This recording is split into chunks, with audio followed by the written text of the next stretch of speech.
everyone, this is Sylvia from Beautycakez, and today I'm doing a pretty highly requested video. I've actually been requested to do a lot of more health fitness kind of videos, and let me just start off by saying that I'm not at all a professional at it. I don't study it at all. I just learn from everyone else, from my inspirations that are on YouTube, Instagram, like anyone who I feel is an inspiration. I just learn from them and just any information that I, decide to Google online. So I'm not at all a professional. I just do whatever works for me, and I just want to share with you guys some tips when it comes to changing your lifestyle to lose weight. When you're trying to lose weight or live a healthier lifestyle, it's not about going on a diet, it's about making a lifestyle change in general. Don't look at it as a diet, because then you see it as like something that's difficult to do and like horrendous to do, and it's temporary. You have to think of it as a lifestyle change, like a gradual change into a healthier lifestyle. These are just a few lifestyle changes that I did that gave me results in what I wanted, and just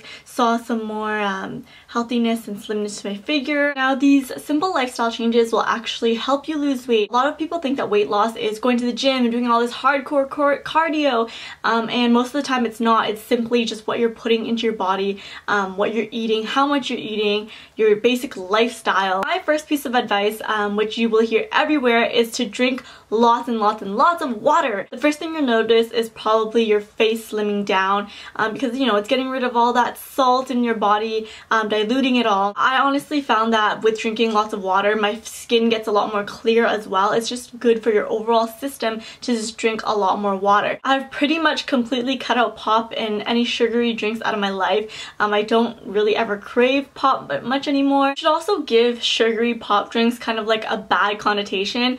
Get it in your head, be like, you know what, sugary drinks are so bad for you.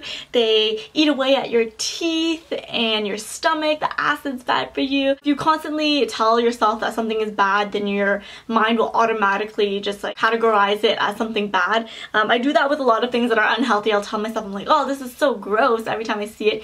And if you say it out loud to yourself, the more you believe it eventually, and eventually you can just cut it all off. Carry a water bottle around with you everywhere you go. I literally have a water bottle for each purse that I use. I have a couple water bottles back there by my bed. I have it everywhere, so it's just accessible. I reach it and just drink it whenever I want. And I know a lot of people don't really like the taste of water, even though water doesn't really have a taste, I guess. But what I find that makes drinking water easier is I really like either really cold water or hot water. I don't like lukewarm water, so I often have my jug of water which I carry around, and it has ice in it, so I drink that. Or if I'm not going to be at home all day, I'll just boil some water and I'll have hot water with me all the time. Also, try infusing your water. Oftentimes I'll put a slice of lemon into my water, let it sit overnight, and then I have some yummy lemon water to drink all day. Even when I go to restaurants, I always ask for water with a lemon. I just like the taste of that. And a lot of people also put fruits in it, strawberries, mint, basil, all that kind of good stuff. You can look up some water infused recipes online.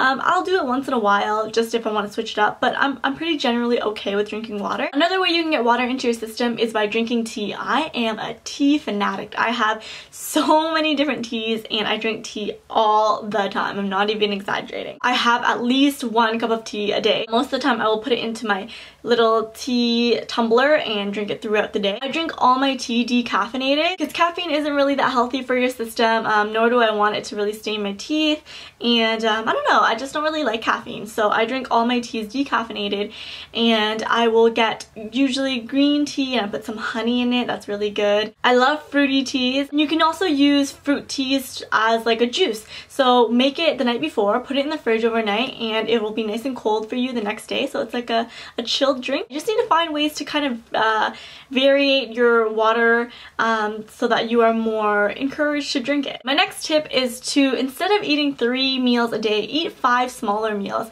You also hear people say this a lot, and it actually helps you with portion control. It helps your metabolism as well, and it keeps you from getting hungry throughout the day. You wake up and you have your small breakfast, and then a snack, and then your small lunch, and a snack, and then your dinner.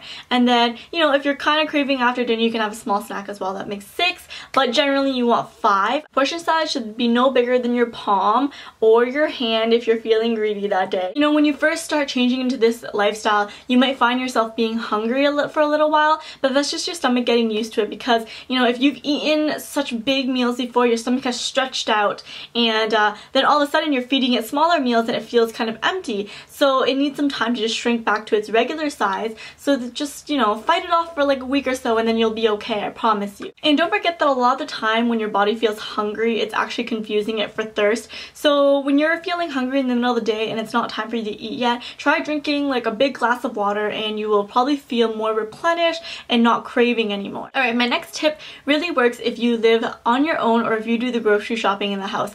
Basically, it's to not buy any junky food. If you don't have junky food in the house, you're not going to be able to eat junky food. I'm currently at home right now, but when I did live on my own and I did all the grocery shopping myself, I literally would not buy any cookies or chips or anything junky, and it would just, you know, help because I would be hungry in the middle of the night and I'll be like, oh man, I'm really craving cookies, and I'm like, but there's no cookies in the house, so that's too bad. So my next tip kind of ties into my previous tip, is to not go grocery shopping when you're hungry. When you are hungry and you go grocery shopping, you want to buy everything. And I know this feeling because I often go grocery shopping right before dinner, so I'm really hungry. So what I just do is just grab a snack right before I go grocery shopping, and then you're not tempted to buy all these things when you're hungry. It's like my mom always tells me, my eyes are bigger than my stomach. So it essentially means that whenever I see the food, I'm like, yeah, I can eat all of this, I want to eat all of this, but then when I get home, I eat it and I don't finish it, or I just don't feel good about finishing it. My last lifestyle change tip for you is to switch all your carby stuff into whole grains. You know, I know a lot of people always tell people that carbs such as pasta, bread, and whatnot are really bad for you, but let's get serious and realistic here. It's not something I can cut out. Personally, it's not something I can cut out of my system. I eat bread almost every single day and I love my pasta, so it's not something I'm planning to change about my life anytime soon, to be honest.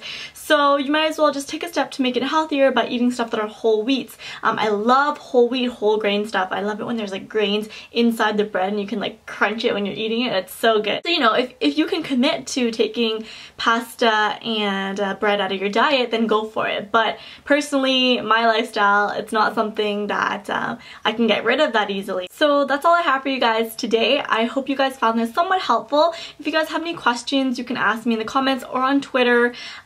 You can go ahead and follow me on Instagram if you're more interested in stuff I do at the gym or foods that I eat. I post stuff there once in a while. So I hope you guys enjoyed this, and I will talk to you guys later. See ya!